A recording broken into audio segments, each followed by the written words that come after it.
back at AP Review. This is 2014 AB Free Response 5. So you turn the page in your AP and you see this ridiculously large, intimidating table and you start to panic. But you should calm down because really what the AP just did here was a massive solid for you.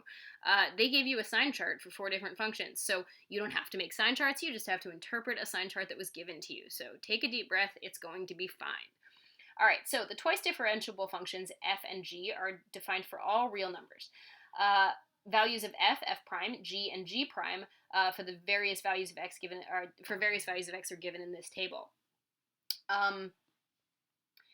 A, find the x coordinate for each relative minimum of f on the closed interval from -2 to 3. Justify your answers. Okay, so now what that means in part A, right?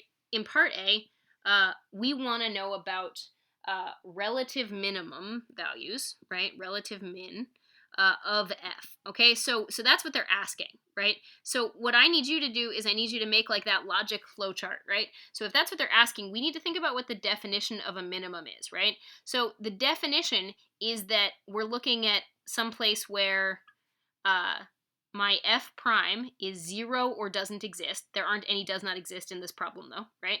And where, so f prime is 0, right? And where I had a negative f prime that switches to positive, right?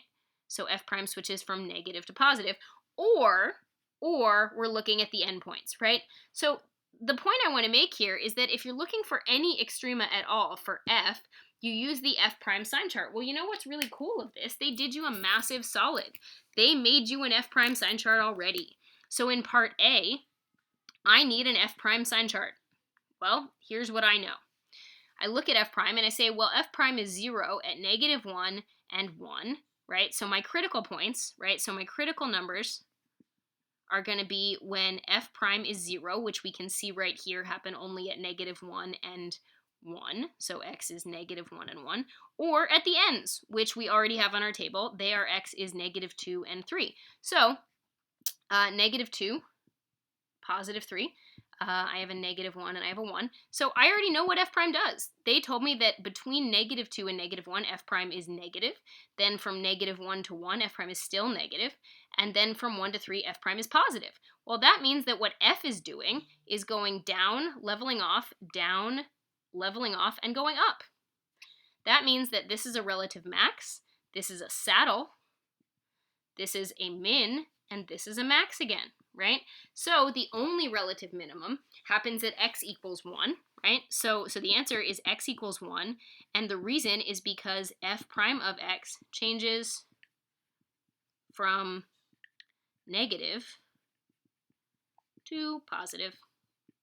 Right, but again, where I normally would have had to do all this work to make a sign chart. Now, on a real AP, I'll be honest, I probably would have drawn some on this actual table. The reason I'm avoiding doing that now is I'm going to have to use this table for multiple parts of the example, which you would have to on your AP too, but it would be your own work, and I think it would be less confusing. I think if I do it, it would be kind of confusing here. So anyway, the only value is that x equals 1. Part B, explain why there must be a value c.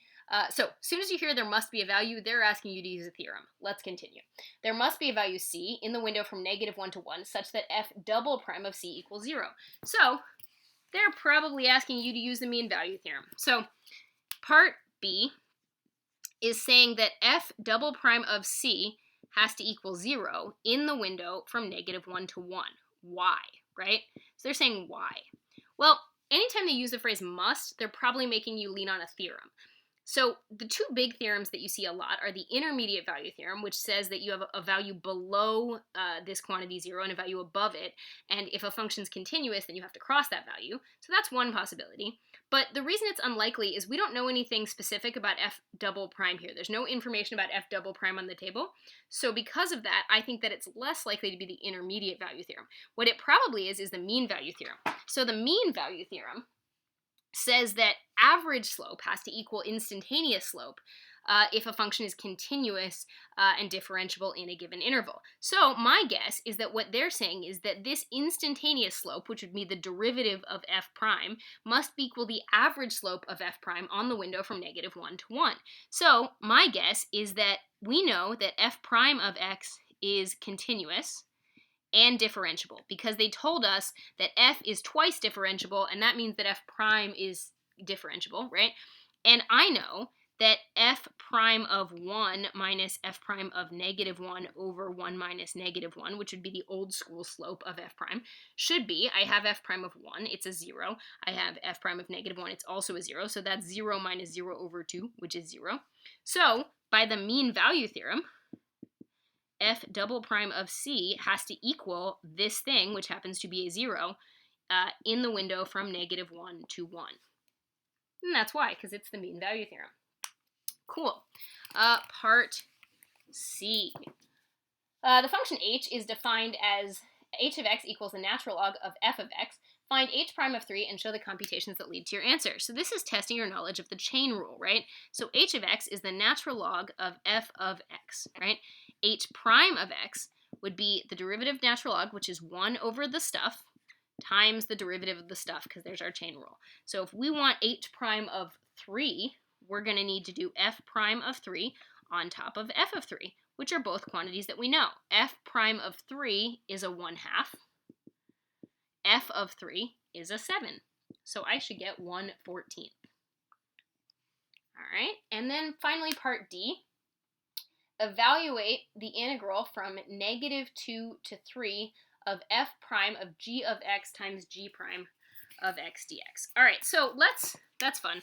So this is what they want us to evaluate. They want us to integrate from -2 to 3 of f prime of g of x times g prime of x dx. So this looks disgusting and terrifying, but it's really a simple u-sub problem. So let's walk through why. I'm going to do the work without the bounds for a sec. I'm just going to integrate this ugly thing using u-sub without the bounds for a sec to make my point. Remember that when you're integrating and you see a function in your function, you're usually going to make the inside of your function u. So I'm going to say, let's call u g of x. That means that my du is g prime of x dx, right? Which is totally over here. So it seems that this is actually the integral of f of u du, right? Which means I should just be getting f of u. Which totally says fu, but it's not meant to be a joke where you're cursing somebody out. So what I realize is, oh, hey, this, right? So what I should be getting when I integrate this thing is f of g of x, right? That's what should be happening. So I realize that this is actually code for f of g of x from -2 to 3. So that's going to be f of g of 3 minus f of g of -2. And then it takes you back to a little bit of algebra where you have to remember how to evaluate these things. So g of 3, right? So I have to do g of 3 first, which is a 1. So this is a 1, so I get f of 1 minus, and then g of -2 is a -1, right? G of -2 is a -1. So I get f of -1, right? And then I look at f of 1. So f of 1 is a 2 minus f of -1 is an 8. So I should get a -6, right? Interesting thing here, unless I'm mistaken, at no point did you have to use g prime. It was there just as a red herring.